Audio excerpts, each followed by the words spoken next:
I'd like to make a slight adjustment to the agenda and just add as the first item, approved minutes of March 5th. And folks have those in front of them. These were mailed around. So I'll make a motion to approve the minutes as written. we have a motion to approve. Second, all in favor? Carries. Right, so these will go on the website as not as draft. Correct, so just so that everyone's clear, anything that is new information will be bolded. Once you've approved the minutes, we'll take the bold away, and it will just be the minutes as approved. And then the next round, you'll see bold again, which was the new information from tonight. Right, so these essentially, right, they remain as they are for March 5th, and the next meeting will go into the background. Only the changes or new will be voted.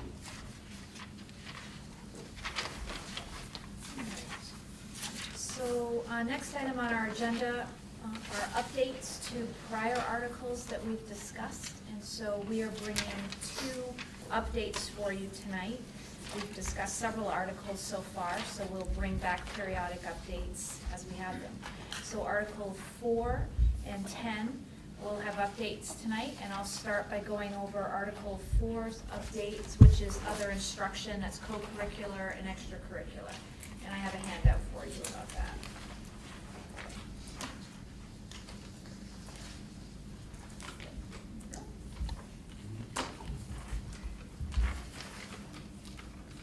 And John, if you just want to hand those toward the end, Richard said he would help us. Thank you, Richard. Yeah, no problem. Hey, Richard. Yeah, good.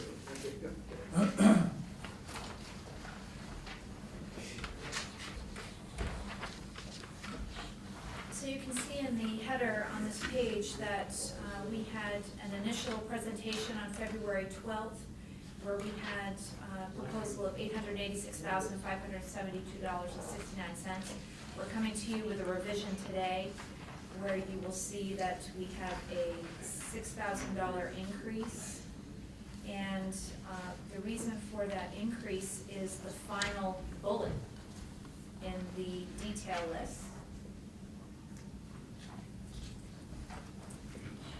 We reviewed, I want to explain where this came from. We reviewed all of the expenses that we were projecting for Article 6, which we're going to discuss in detail tonight, system administration. And one expense that came up in our discussion is that typically when we have clubs, teams, or other groups who have found success and want to see competition at a national level, they come to the school board and they ask for support. So in the recent past, you've seen Destination Imagination approach you regarding globals and robotics teams about globals. And we don't have a placeholder in our budget for those expenses. So we're coming to you tonight with this proposal to recommend that we put in $6,000. It may not be utilized in a year where we don't have competition at that level, but we are enhancing our offerings to students and teams, and I'll tell you, the nation is enhancing the offerings to those teams to pursue different levels of competition. So I think it's prudent to recognize if that occurs in our district and these clubs approach you as a board, you are generous in saying this. So again, in the past, this would have been in Article 6 as a board authorized expenditure, which really doesn't align with what it's doing. It's sort of a stopgap. And we've labeled it the way we have because we want to make sure that we're recognizing this would be a board choice and it would be a special circumstance for higher level competition. All right. So that's the only difference from February 12th. The other ones, I wasn't there on that meeting. Those other ones were all the same. Everything stayed the same? Yes. Yes. Any questions about that? Interest? And for the record, I think when I opened the meeting, it said March 20th. You have to say March 26th. March 26th. So if anyone's watching, they're time limit. Stand corrected. Yeah. Okay then, let's move on to our adjustment to Article 10.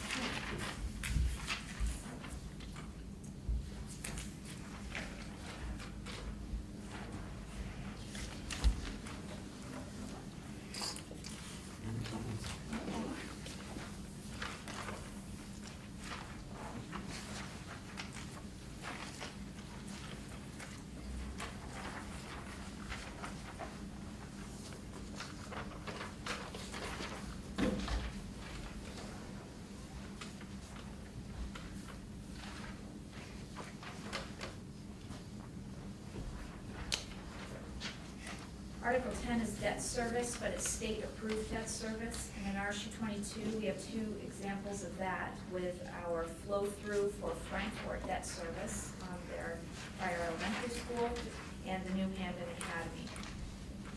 This is a simple adjustment to reflect what the ED 279 gave us for numbers for the district. We didn't have the ED 279 when we first came out on January 22nd. And so this is the simple reflection of what the form actually told us when we received it in February.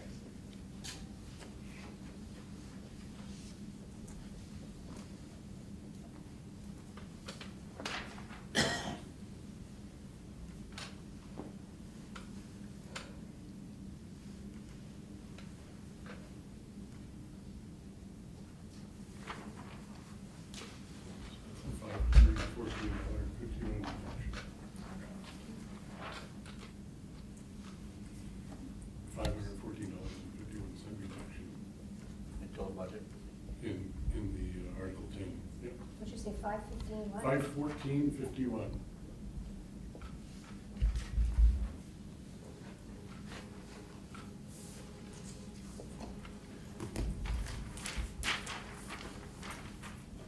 Any questions on that?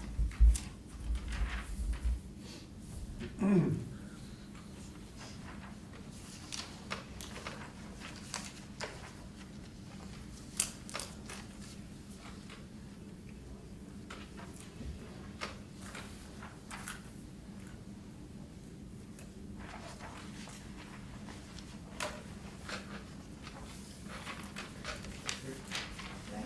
Ready? So tonight, we bring you introductions of two articles, Article 6, which is System Administration, and Article 7, which is School Administration. So we'll go ahead and get started with Article 6, and what I'll do is start off by handing out a summary, and then immediately following that will be the major factors of change in that article.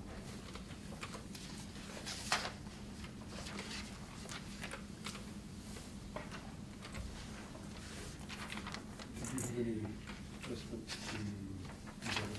Not today. Not today, okay.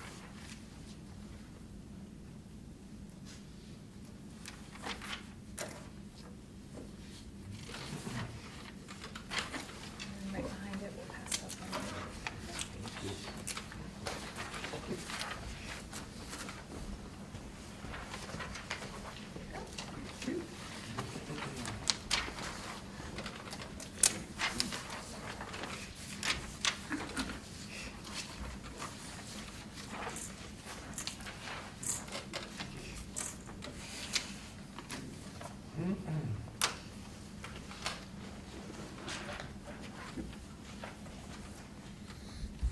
Okay, if we look at the summary page, which says proposed Article 6, System Administration at the top, you'll see that in Article 6, there are several categories. You have the Board of Directors expenses as a subcategory, negotiations. You have Executive Administration, which is the Superintendent's Office. And then you have the Central Office Fiscal, which is the business office side. To go through major factors related to each of these, I would just ask that you refer to your support page that has the detail on it about what our major factors are. And I'm gonna get that posted on our TV as well. for folks to see it.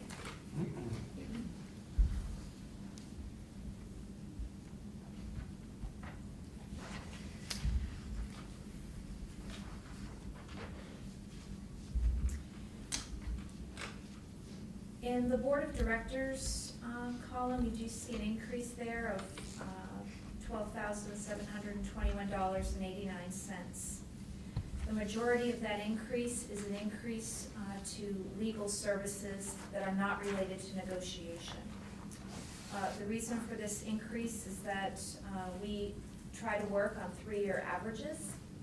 And we have recognized that in the past, we've had some fluctuations in particular years. So we've tried to address making sure that we are being predictive about what we might need, anticipating situations that we may encounter or that we may know presently will be an issue. So we are recommending this year the increase of $11,533.85 for legal. Additional adjustments in the Board of Directors. We do have our audit that will come up again this year. We are expecting a consistent cost for our audit again, so we certainly are glad about that.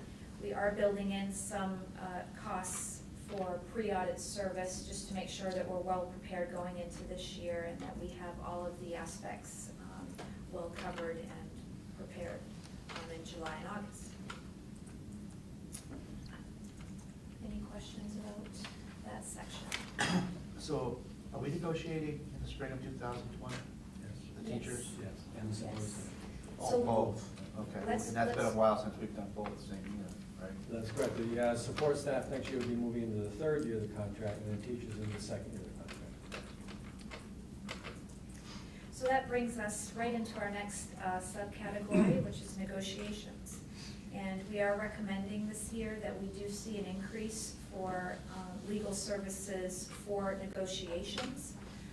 In the past, this past negotiation we had, we did not use legal services, and it worked out quite successfully. So we certainly would go into the season hoping for a repeat around that. We also recognize, though, that we are in a land right now where there's a lot of legislation on tap that could certainly change negotiations aspects and really require expertise, because we may have situations where we haven't had practice or history in those areas. We also recognize we're negotiating with two parties next year. I will say that the support staff negotiations in the past have been quite concise, relatively one day negotiations for that contract. Any questions about that? Keith, this caught me off guard too, but we had a 2-year contract, not a 3. That's right. Because we It were seemed already like- a year into Right, this whole I thing. thought it Right. came awfully quickly, but it's because we were already a year in that That's correct. cycle. That's right. All right, the next category is executive administration. That is the superintendent's office. You do see an increase there of $38,180.22. The reason for that increase includes several reasons. The primary one is twofold. Coming up in June of 2020, Mr. Lyons will be fully retiring, and so we will be implementing a new superintendency, and we want to be sure that the line for superintendent's salary is adequate for that transition. Mr. Lyons has been working under frozen salary, and it will be 5 years, coming up in 2020 at $124,500. So we are seeking to increase that line for a marketable salary. Not only frozen, but frozen at 75%. That's Right. correct. I'd actually like to just, because this may be new to board members, Rob, but this might be important background information for you to have. So let's reflect back on the, this actually occurred in October 2014, to be truthful with you, when we did it. When I retired in July 1, 2015, we projected it out. Just to kind of slow this down, if you're interested, at that time, the superintendent's was the salary, you can see, was $165,858. As Rob mentioned, when I retired, that was reduced by 25%. So then the salary became $124, okay? Now, if you go down, what we did the calculation is if I would have stayed 5 years at $165,858, even freezing it for 5 years, then the district would have paid me $829,000. Conversely, the first year I worked only 11 months, so my salary was $113. Then we froze the salary for 4 years after that, so it came out to $610. So by me retiring and staying the full 5 years, the district saved almost $220,000. So as Regan pointed out, when I do leave on June 30, 2020, the district will then pay my accrued and unused vacation time, which could be, this is the Rick Lyons projection, it might be around $23,000 to $26,000. And that might seem like a lot of money, but when you put it in context with respect to the last 5 years, I think you can very clearly see what there's been as far as a cost saving financially. So that was the background as to how the 5 years in 2015 moved into 2020. That this savings doesn't reflect healthcare or not paying That's- retirement. that's correct. That's a substantial amount of money. That's a great point. Now, this That's is probably just, another 100,000. this is just salary, that's right. The district didn't pay my retirement, the district didn't pay 45% of my health insurance, so you're probably right. It probably could be reasonable to think that was pushing around $300,000 when everything was said and Yeah, done. total. Total. So if you have, I'm gonna editorialize for a minute. If you have friends that are in situations where, like we did with Mary Jarrett, that want to be retire and rehire, this is a great example on how the district can save money and sustain the longevity. And I have a friend that just retired, unfortunately, because his board would not rehire him, and he said, I'm done. So you might want to use this if you have friends from here to Kittery that are having this kind of conversation. So, just like what you said, Excuse me. the end of your tenure will be 6/30/2020. Correct. Best case scenario, I mean, that's Yeah. as far as you go. That's it. So this money, this 38,000, we won't be needing that in this, why would we put that in this budget? Because we have to pay the accrued vacation in Which is the almost half of it 2020 year. alone is accrued vacation. Yeah, it is, that's right. Okay. Yeah. Okay. The accrued and unused vacation, you'll owe me on June 30, 2020, and that must be paid that year. Matter of fact, one time I talked to the accountant, can you stretch it over 5 years, which would be beneficial for you and me? And he says, no, you have to pay, right, Trish, you have to pay the year that's earned. Yeah. So I think the 25, 26 is a good placeholder, just for your information. We could deviate plus or minus on that. And then you have to be thinking, which I know you are, long-term for our more mature administrators, I'll put it that way. You have the same thing that you need to make sure you budget henceforth down the road as well. As you know, teachers do not accrue vacation, administrators do. Just so you know that. And that 38, is that also accounting for overlaps in salaries if we have, say, multiple positions for a short time period? I believe it does, doesn't it, Ring, or maybe the minimal level. At a minimal level. The additional amount in there is attributed to a couple of things I'll go over now. We have telephone expenses that we hadn't budgeted last year because Trish and I weren't aware at that time that we had cell phones in the district that were utilized for things like, we have people who sub-call in the morning and they're provided a cell phone. We have, the Education Foundation is allotted a cell phone. So we needed to bring those online. That's $2,000 a year for those costs. Then we also had postage costs that we needed to budget for that we hadn't recognized last year being new. That's for a postage meter that we use for our district mail. And that is, in addition to the Link 22 mailing, we pay for that bulk mailing stamp. That's $5,355. And then we also, we print the Link 22, and we have 4 editions of that a year. We distribute the cost of that across schools, but central office, we own one of the editions that we use to put the budget information out. So that full cost is borne at our level, and that's $3,525. So that's where the additional costs are coming.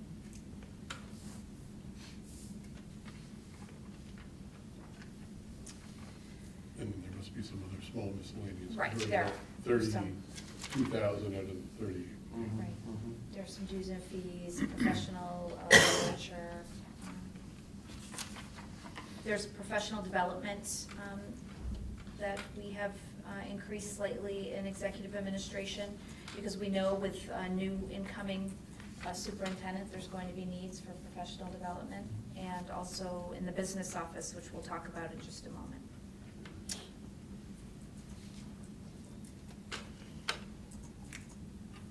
Would you like to move on? You got all that packed into $38,000. We did. Yeah.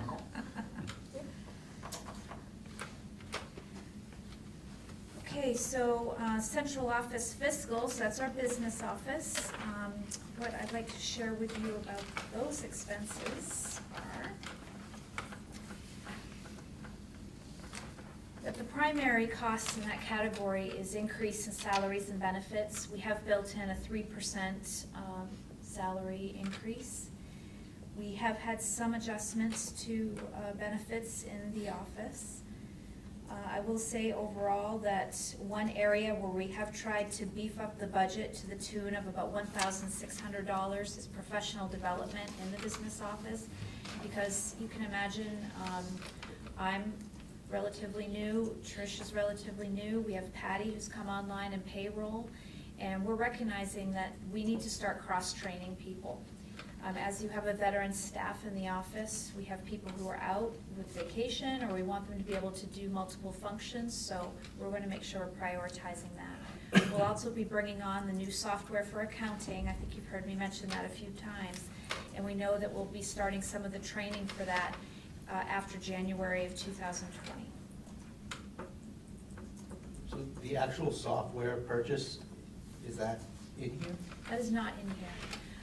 We are still working on getting the quotes for that, and we're interested in coming back to you and proposing, if we can get permission from the DOE, which we're seeking, to start a potential reserve fund for the accounting software. But we don't have word on that yet, so we'll be back to you about that. Is there lease options on that also, or? Yep, we certainly could go that direction as well. So Regan, of the 12.5 in that category, about 10.5 of it is the salary and professional development you just described, correct? Yes, for instance, 8,970 is business office staff salary increase alone. The professional development, I would say, is the second tier of the increase. 1.6-ish. Yes, and then there's some travel increase for primarily my position, for things I know I need to be traveling to do.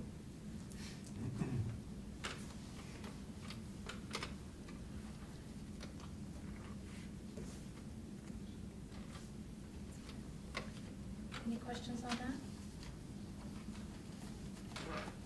Anything from the audience? Maybe an unfair question, but I'll ask it anyway. Do we feel comfortable that the salary lines are where we believe they should be as we transition with the superintendent? Or we feel comfortable we're going to be in the ballpark area, if you will? Not this fiscal year. Right. But what I'm thinking, close. I'm thinking like the year down the road. Okay. I don't want to make a quantum leap, but I want to be kind of in the ballpark, so it's a nominal increase, more than likely. That's an unfair question because we never know the landscape. I don't want, I guess I'd encourage the board not to make a quantum leap, but try to be well-positioned to make sure that we're narrowing the potential gap. I feel comfortable Okay. that we're making good Okay. headway on that. All right, good, okay.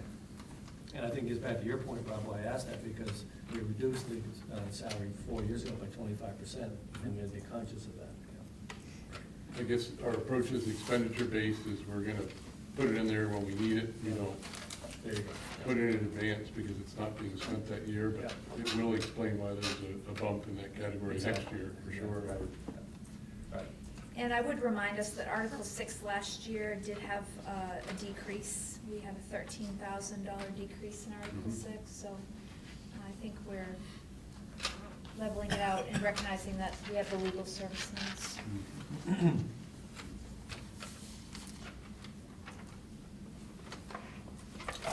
Shall we move on to 7?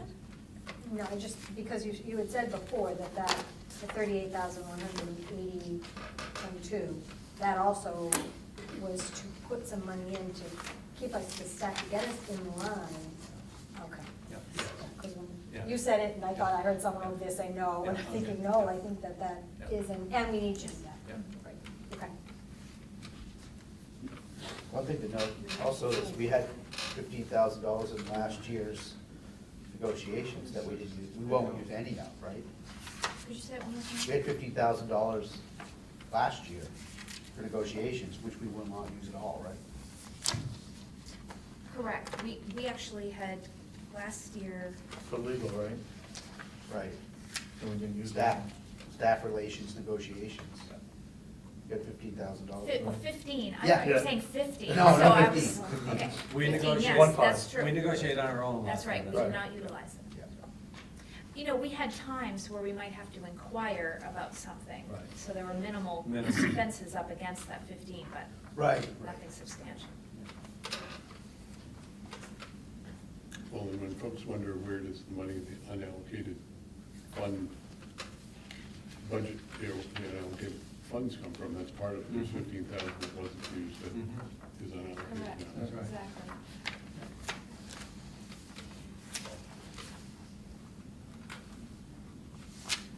Okay, we'll move on to Article 7 now.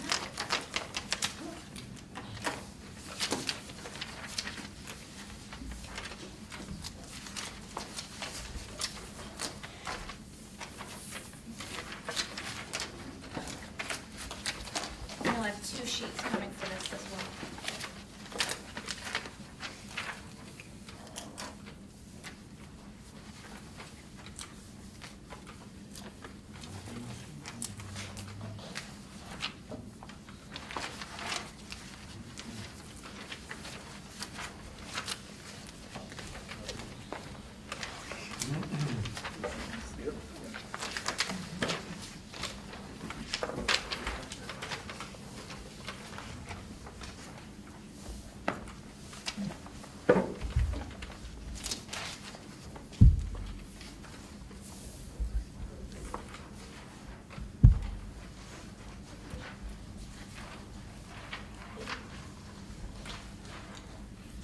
So Article 7 is basically principal's offices and the supporting services around those offices. So you will have secretarial staff assigned to principal's offices represented in here. And you'll also have associated benefits, supplies, non-capital equipment costs that are related to the principal's office. In this article, we do have a new position that we're going to be discussing tonight, so I want you to know that is a substantial amount of the $150,000 increase. And also, we do have some benefit shifts that account for that as well. So we'll go ahead and get started around the detail.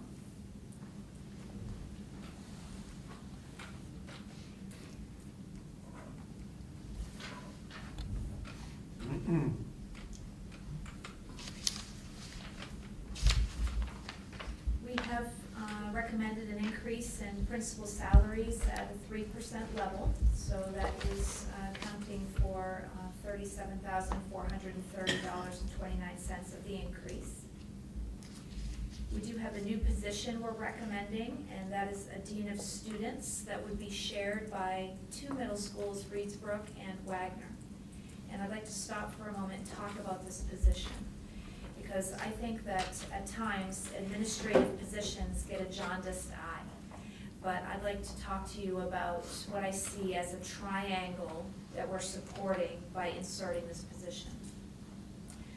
We've been talking at length with you about a few things. One is the new needs of students that have presented over the past couple of years. We certainly see that mental health, emotional support, behavioral management are all issues that we need to be working with, and you've done that. You've supported social work coming into our budget. You've certainly been willing to support guidance and get an increase in nursing last year at Reedsbrook. So those things are working, and I think those resources are in place. And in speaking with principals, I think we feel we're making those inroads. But one place that we recognize we still need to work on is our math achievement. And I would like to make a strong connection here between Dean of Students and an improvement in our teaching and learning. The principals are being tied down right now in responding to the behavioral, emotional, and intensive needs of the student population. So for them to be able to be out in classrooms where that is where they're seeing what the instruction is, learning what the needs of the teachers are, hearing from the teachers what's working, what's not, it's being impacted heavily. So Dean of Students could be in the offices making sure that there's a place for the interventions to be happening when they need to be in a realm that's perhaps different than social worker guidance.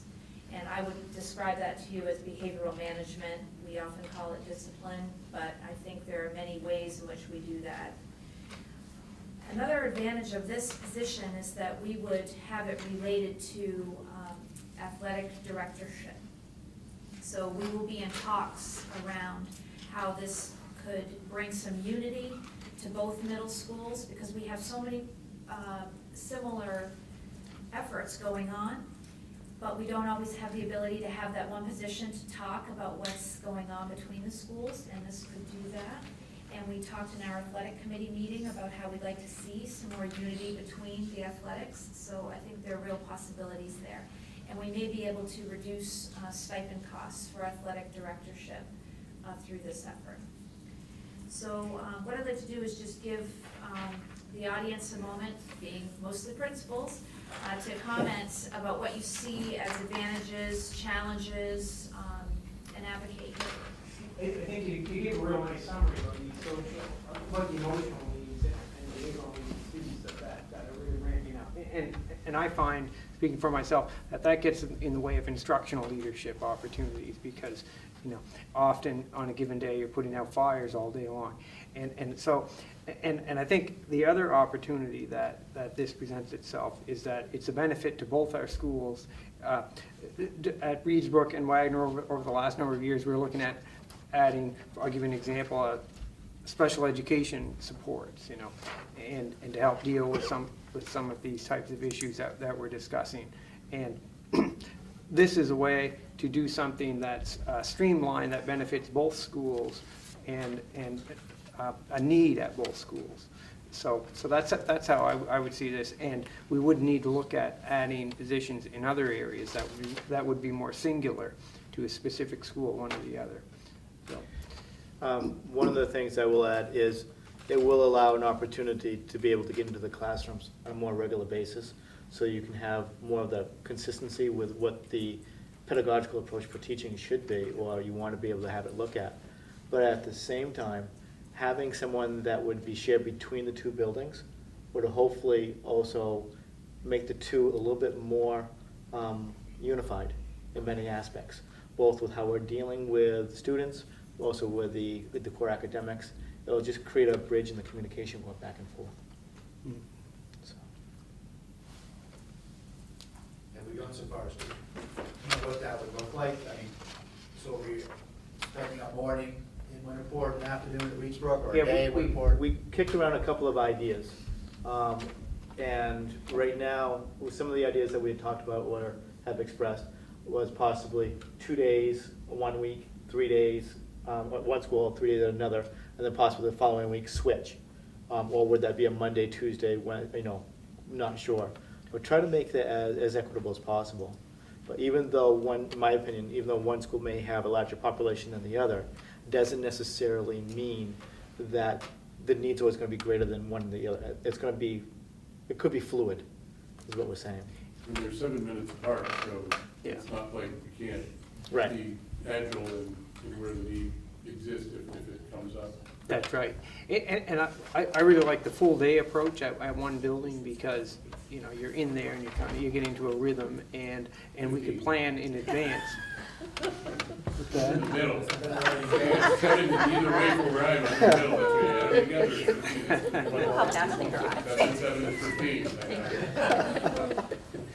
And I think that would help plan in advance, we know weeks in advance that we can count on this person being here at this such and such a day and all of that, playing around that. In my mind, there are two different skill sets that you're looking to kind of combine in this position. One is the behavioral management piece, and the other is the athletic piece. Am I understanding that correctly? We're still discussing that part, but yes, we think that we would have a place for that. So,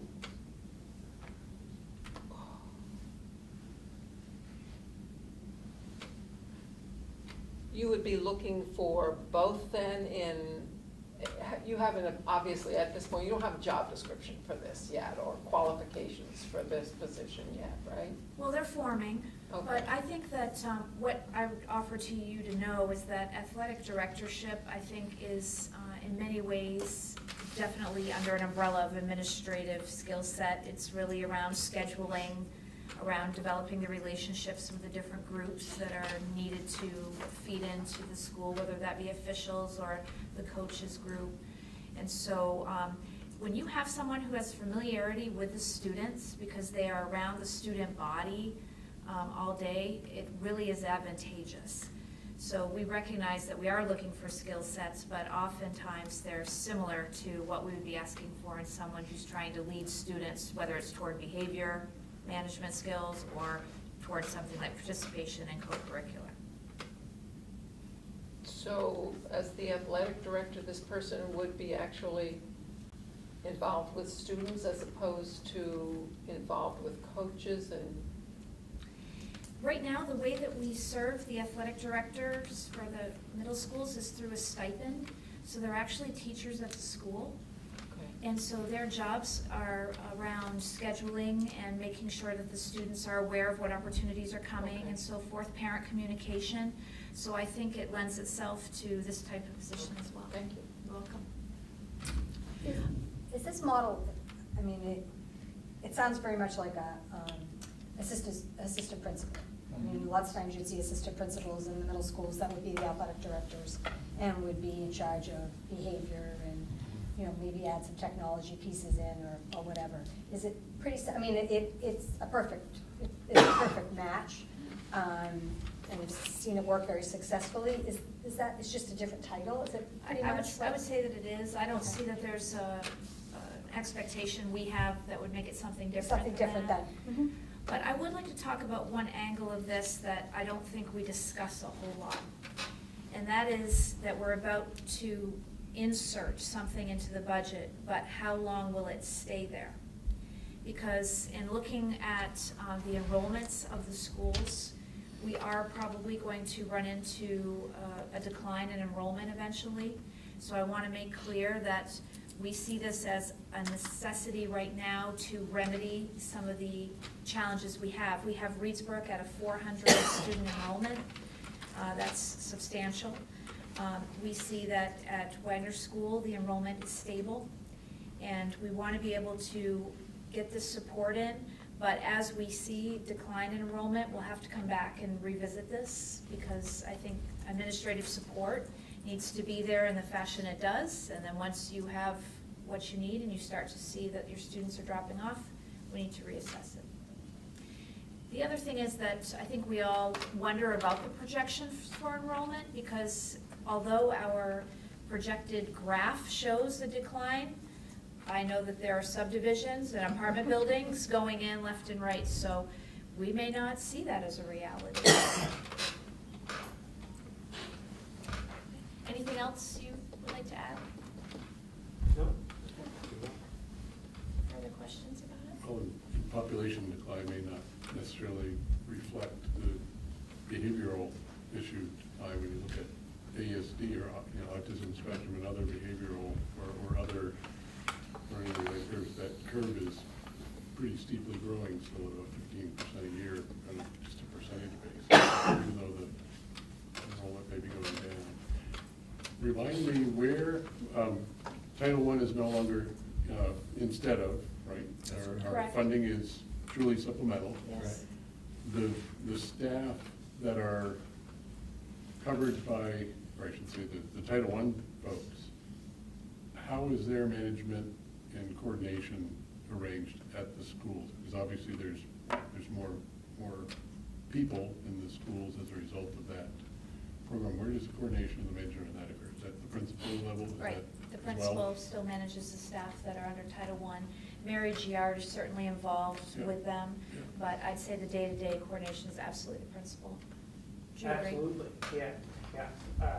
Like I work with our Title I person on the scheduling and like room assignments, what kids are gonna be involved in Yeah. programming.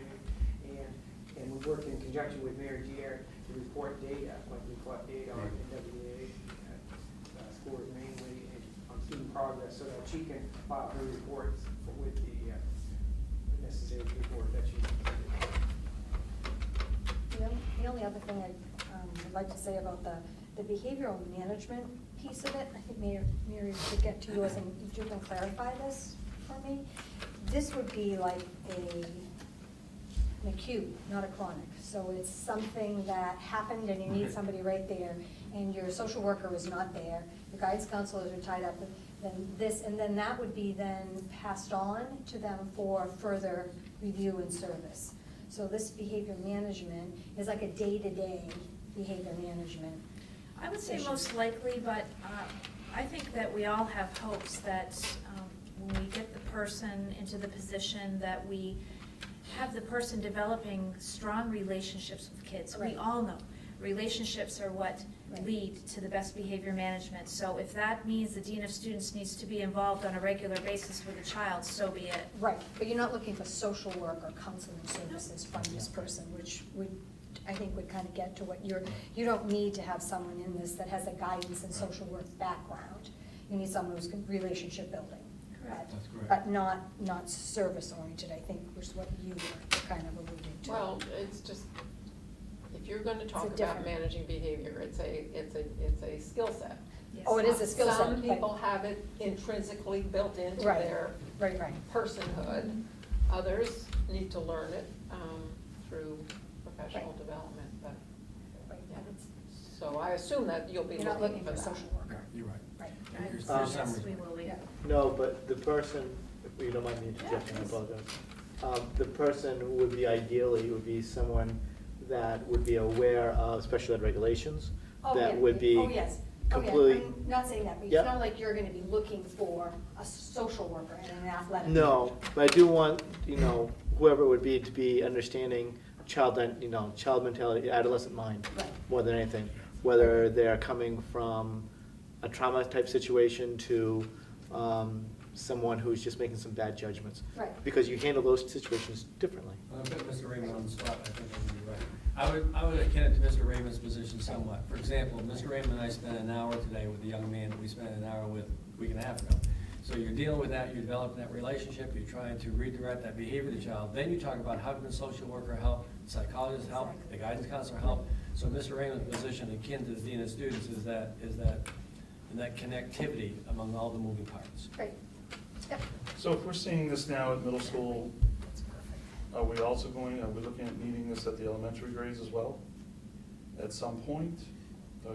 Is the trend there? I see smiles. I'll interject, in my opinion, is I'd say there's a possibility of that, because I think we all talked tonight and we all realize that the child of the 21st century is not the child 50 years ago. Sure. The mental health, behavioral health is escalating exponentially. So given that, I think there's probably reason to believe, to answer your question somewhat, yes. I think Regan's brought it up tonight. What you folks are going to discuss the next 5 years is probably different from what we discussed 10 years ago because of the needs of the children. And Rob's also right, in my opinion. Just because you decline by 100 children, you don't then figure in the decline of the behavioral health and mental health. So the point being, in my summation, is educating a child in 2025 is quite different than it was in 1995, if you will. And that's a great question. I don't know the answer to today, but you're going to have to be on the top of the game to figure that out, John. I mean, I assume you're seeing the same issues at the elementary level. Yes. Oh, yes. Oh, yes. Yeah. And yes, and we see it, we can predict quite well what's gonna happen with the second grader, probably is gonna repeat itself as a fifth grader, and the fifth grader is gonna repeat the seventh, and when they move into the high school with a high element of predictability. So I'm gonna ask the obvious question, is something like this needed now at the elementary level school? At Oh, this well, point? we'll ask our ladies then. Kristen and Dawn and Jen, what do you think? I'll tell you, my top priority as far as support is really bolstering our math support. It's not that our social emotional needs aren't there, but I do feel like I appreciate your recognition, and certainly I see the challenges, as I'm sure my colleagues do, but that is the support I'm seeking right now, really strategically on helping be more responsive with academic needs. Dawn, Kristen, how do you weigh in on that? I think it depends on the day too. Like there are some days that I'm like, oh, we got this, and then there's other days like, oh my gosh. I do know, like and it's great. I like being able to get out into the classrooms too. I know that Dawn and Richard are saying the same things. And it is frustrating sometimes when you can't seem to get past your office door because there's constantly that someone in there. But I don't know about right at this moment. I don't know, Dawn, what do you? Well, I won't lie, we have a lot of behaviors at my school that having help for that would be great, but I do also currently feel supported when I ask for the help, that people are able to support me right now. But I do think it's something we do need to look for, because the changes are definitely continuing to increase. Don, share the stat that you shared with me back a couple weeks ago about the transfer population in your school this year as compared to the last 3 to 5 years. Yeah, so oddly, this year is actually quite a bit lower than it has been in the past 5 years. So we've had less students come in and out than usual. I mean, 5 years ago at Don's school, we had a transfer population of 33 to 39%.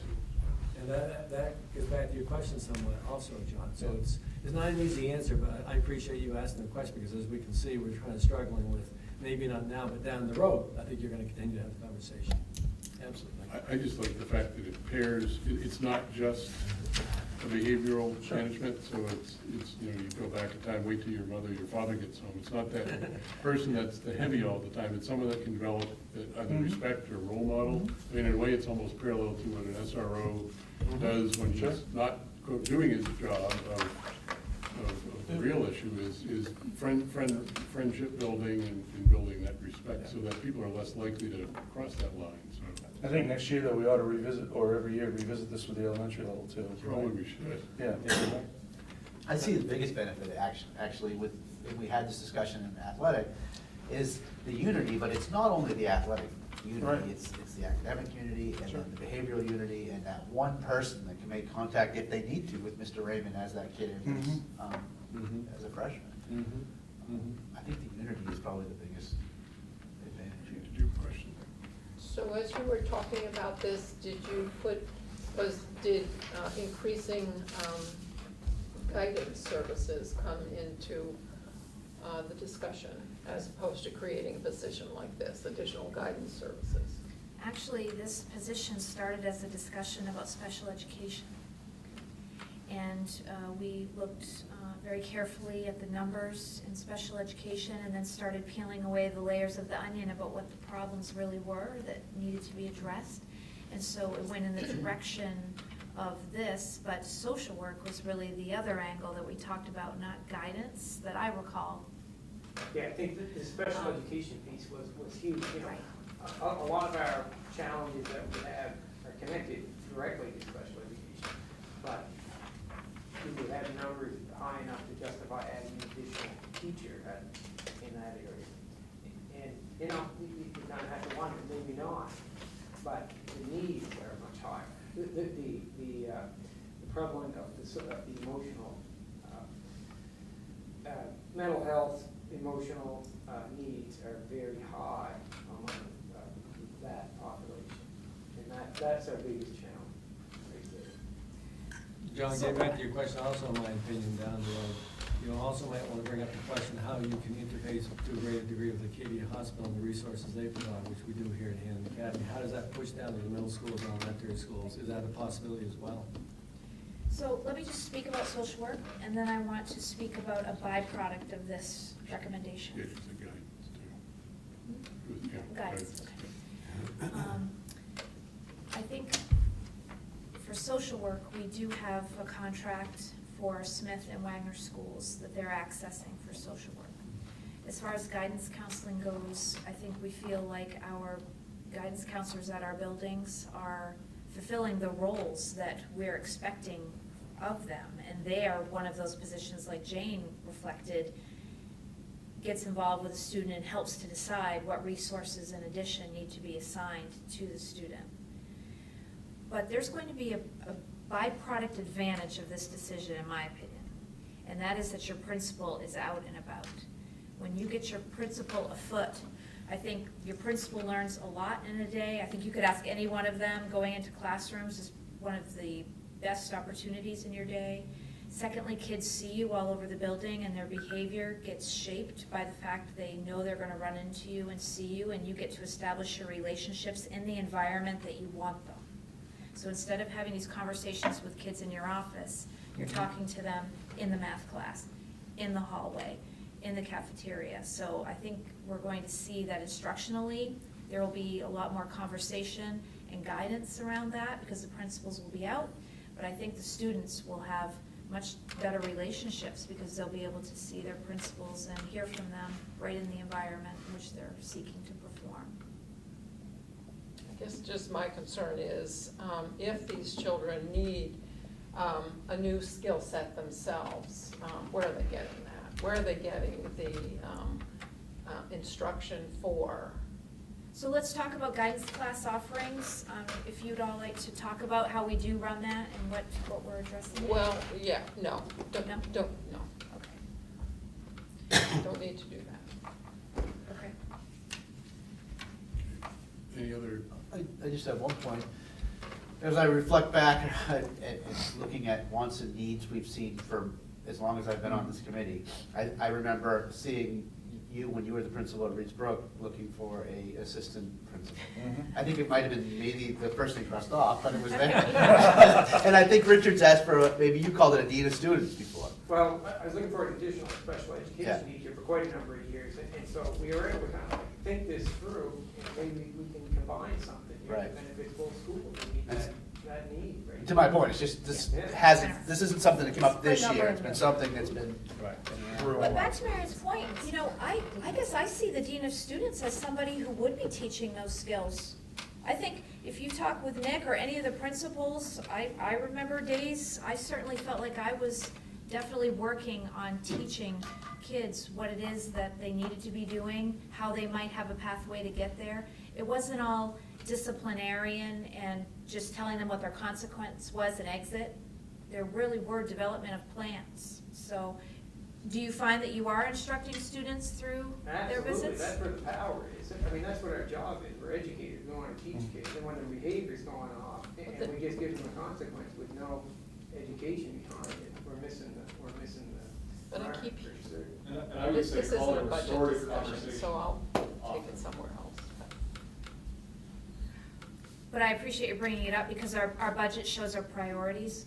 So I think if you have a priority you'd like to discuss, that's fair because the budget shows whether we are doing that or not. I still have a lot to learn. Okay, all right. you do raise a point on your behavioral committee. Perhaps having this as a topic to bounce around would be the proper, Yeah. you know, We have a meeting coming up, so we can certainly continue that conversation.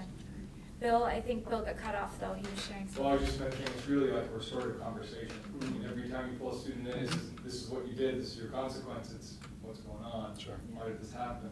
You know, How what's do going you- on at home, what's going on in how the do you make it classroom? right? why- So it's a lot of that, you know, and he does it well. I have opportunity to sit in a lot of those conversations, and those things are huge about building that relationship and giving that student someone to go to say, yeah, I screwed up. It's not just about consequence. All right. So to move on from that, you have the next bullet underneath Dean of Students, and it says increase in benefits for it actually should say decrease. increase in admin assistant salary? We had decrease in benefits of principal admin assistants. Decrease. It's just a negative increase. There you go. Thank you. That's Wow. true. That's how an accountant would have it. Right, we just wanted to point out the word. It's a negative. The recognition, okay. And then we have an increase in software support and maintenance because we need to assign this cost in the appropriate cost center. This is for the central office's share of Power School and our schools, the schools' costs, okay. And ADS hosting for our accounting software.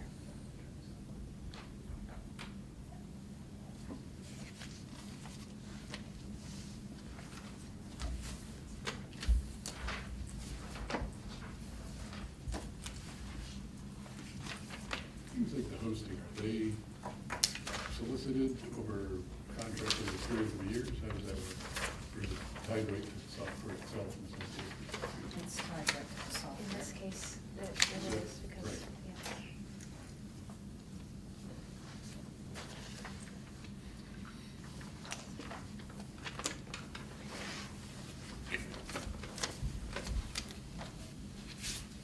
Any other comments on Article 7?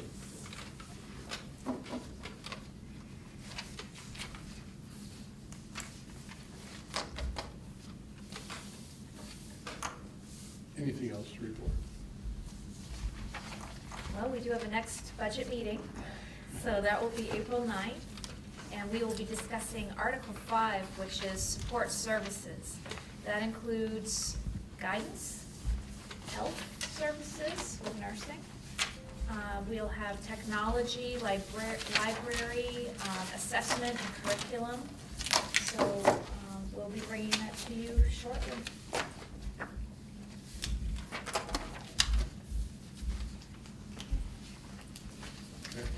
So here we are entering the 1st of April this weekend, so we're on track as far as our timeline that we outlined at the beginning of the process. We seem to be, where we are. Following Windsor's. Perfect. There's nothing, expect nothing less. We had several more meetings this year to go with talk about it, so. Okay, great. All right. Very good. Move adjourned.